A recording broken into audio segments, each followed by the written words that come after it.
Resuming debate, the Honourable Member for Vancouver East. Well, thank you very much, Mr. Speaker, and I'm pleased to rise in the House today to speak to the official opposition motion on climate change, and I'd like to thank my colleague from Nickel Belt for his very personal and graphic description of what he's seen from the air about the graphic changes that have taken place when he's flying over his community in the north, and I think it's a very good example of how serious this issue is of climate change here in Canada and how much we're just missing the boat on what needs to be done. So it's very timely, as the Durban conference is underway, that the NDP has put forward this motion today calling on the federal government to show leadership on climate change. Now, Mr. Speaker, that's nothing new for us to do. We've been doing it almost every single day, and certainly our environment critic, the member from Halifax, has been very front and centre and very forthright in her call and demands to the federal government on behalf of us all that we need leadership and we need action. And so, Mr. Speaker, this motion today is an opportunity for us to debate this important issue and to show where we stand. And we hope that the federal government, the Conservative government, will move and change its position. For us as New Democrats, some of the key priorities for the next international climate change protocol include ensuring that there's a fair, ambitious and a binding agreement. We want to ensure that there's adequate financing for the Green Climate Fund from 2013, and we want to close the gigaton gap between promised emission cuts and actual action. This is something that's critical because, you know, saying you're going to do something is one thing, but actually not following through and not doing it is something that's very serious.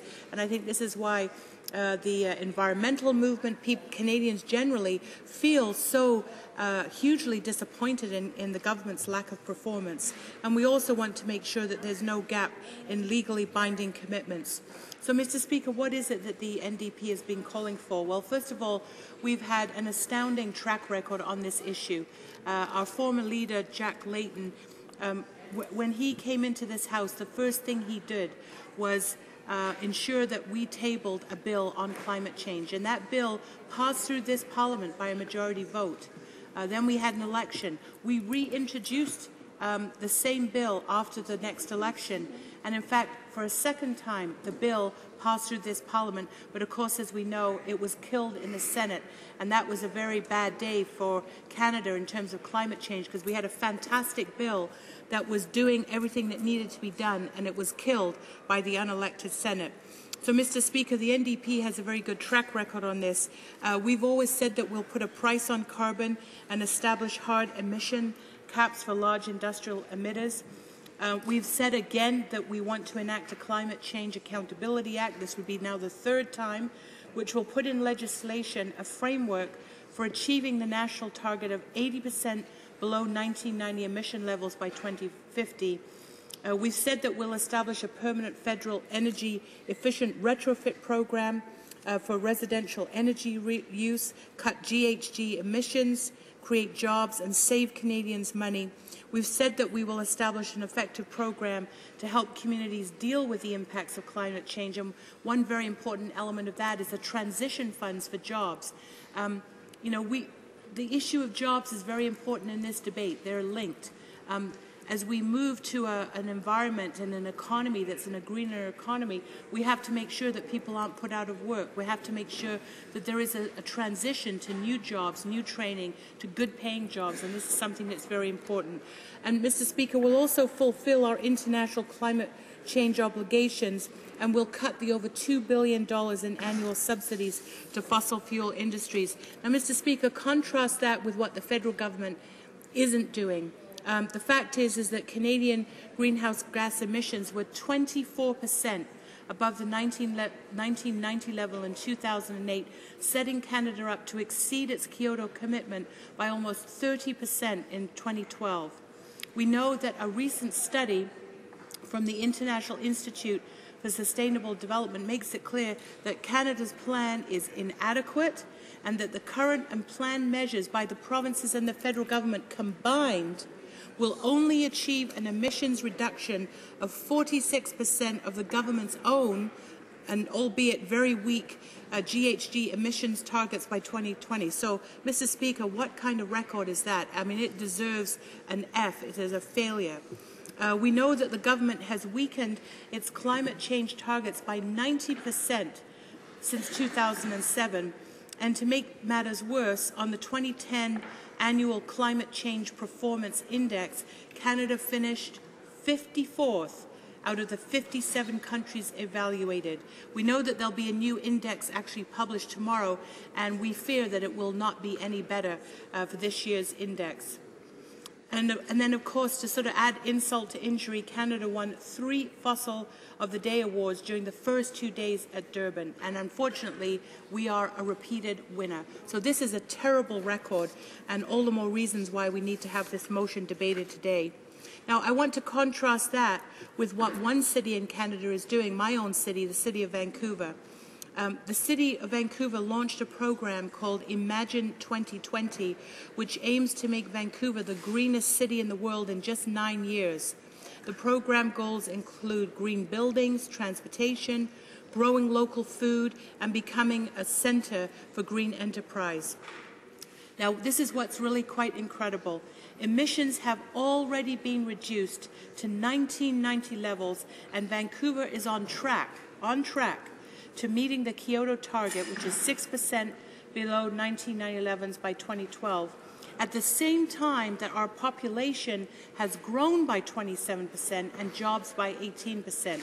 And as a result, Vancouver has the lowest per capita emissions of any major city in North America at 4.6 tons per person. So, Mr. Speaker, I offer this because to me it is a brilliant example of how, where there is political will, in this case from Vancouver City Council, under the leadership of Mayor Gregor Robertson, when there is a political will that the targets can be met, they can be exceeded.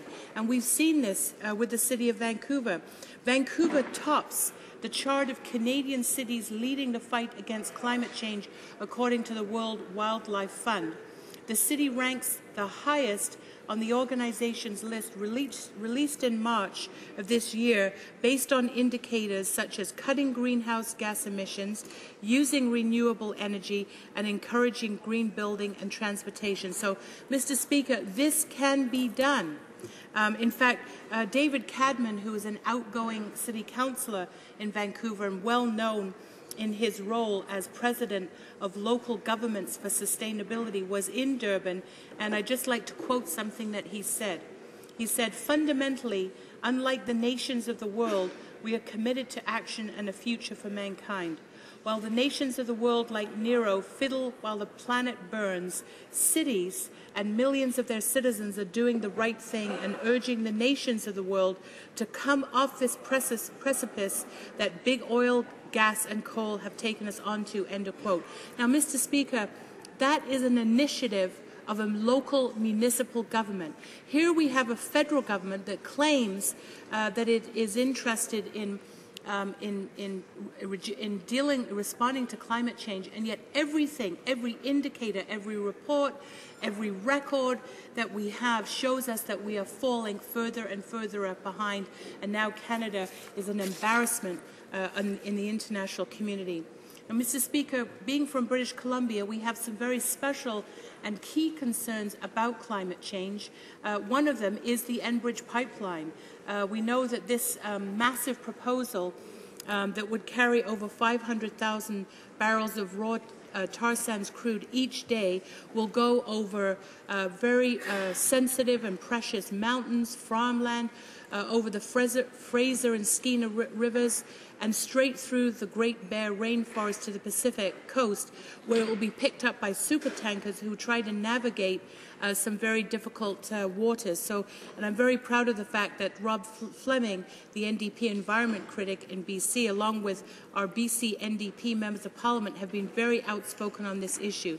So, Mr. Speaker, I want to say that this motion today is absolutely critical if we're to see the federal government change course and actually move to action. That's what we need. We need a move to action to say that climate change is a priority. We're not going to divide people. We're not going to pit jobs against the environment. We're going to recognize that we have to deal with the problems of fossil fuels and our energy resources in Canada, and we have to move to a new green economy. Thank you, Mr. Speaker. Questions and comments? The honourable member for Langley.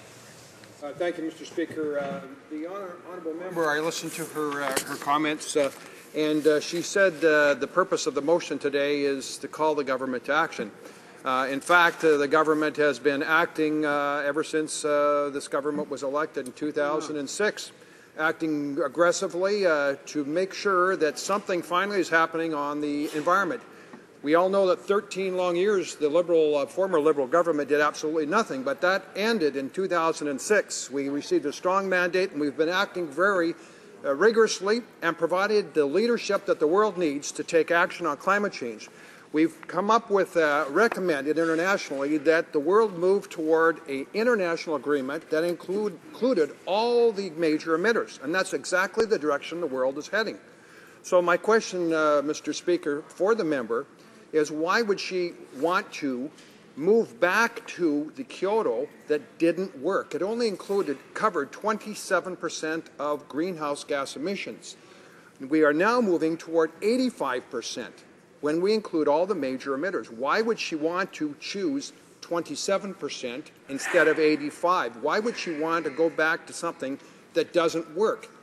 The world has moved on, Mr. Speaker. Why would the member want to go back to the past to a program that didn't work? Thank you. Honourable member for Vancouver East. Well, Mr. Speaker, thank you. And I know the member is the former parliamentary secretary to the Minister of Environment and probably has a special interest in this. The fact is that the government's record here is terrible. I mean, they're the only ones who actually don't agree with that. Because obviously they don't like to admit it, but any other independent assessment of our government's record on greenhouse gases and meeting our international obligations is just appalling. There's just no two ways around it. The only thing I would agree with him on is that, yes, he's right, that there was a lot of years when we had a Liberal government where they made very little progress. So the Conservative government didn't exactly inherit a great record, but there was an opportunity for that government, the Conservative government, to actually move forward on this file, and they haven't. I mean, that's why Canada is now a laughingstock in the international community, and that's why at this particular upcoming international conference, we have to ensure that we meet our international obligations. Do they mean nothing? I mean, do we just throw them out the window? Questions and comments? The honourable member for Etobicoke North. I'd like to point out Liberals did take action. It was Project Green, which the Conservatives killed when they came to power. Our government focuses on maternal and child health from the Millennium Development Goals. I think it's important for people to understand that malaria kills an African child every 30 seconds and remains one of the most important threats to the health of pregnant women and their newborns. An estimated 20% of the world's population is at risk of contracting malaria. The disease causes more than 300 million cases each year and kills 1 million. Malaria is the disease most sensitive to weather and climate. Our government has an opportunity to help prevent malaria and save lives through taking action on climate change. The honourable member for Vancouver East. Well, thank you, Mr. Speaker, and I appreciate the comments of the Liberal member, and I think the information that she's put forward about malaria and how really controllable and easy it is to deal with malaria, and yet it's still a disease that is affecting millions of people and is exacerbating because of climate change. So I think she has a very valid point to raise that, and it shows us how when we don't deal with fundamental issues of the environment, of climate change, of income inequality, of poverty, of the growing gap between the North and the South, then we can see that it comes right down to something called a mosquito that actually kills people. And if we can't solve those kinds of problems in our sophisticated world, then I think we've all failed. So I thank her for raising that point.